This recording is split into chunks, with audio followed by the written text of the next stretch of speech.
আরাফের 55 নম্বর আয়াতে আল্লাহ বলেন, উদউ রাব্বাকুম তাদাররুআন ওয়া খুফিয়া, তোমরা তোমাদের রবকে ডাকো তাদাররুআন বিনীতভাবে, ওয়া খুফিয়া এবং চুপি সারে। তোমরা তোমাদের রবকে ডাকো বিনীতভাবে এবং চুপি সারে। জাকারিয়া নবী আল্লাহকে গোপনে ডাকছে।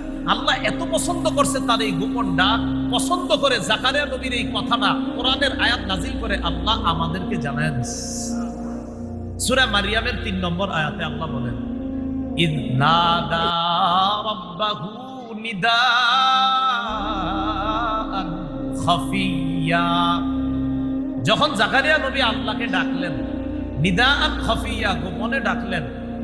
এত গোপনে ডাকছেন আর আল্লাহ অনেক পছন্দ করছে, তার দোয়াও কবুল করছে। মুফাসসিরিনে কেরাম লিখেছেন জাকারিয়া নবী কেন আল্লাহকে গোপনে ডাকলেন, ইন্নামা আখফাহু লিআন্নাহু আহাব্বু ইলাল্লাহ। জাকারিয়া নবী আল্লাহকে গোপনে ডাকার কারণ হলো গোপন ডাক আল্লাহর কাছে সবচেয়ে দামি, সবচেয়ে প্রিয়। গোপনে আল্লাহরে ডাকা এটা আল্লাহর কাছে খুব প্রিয়, খুব দামি।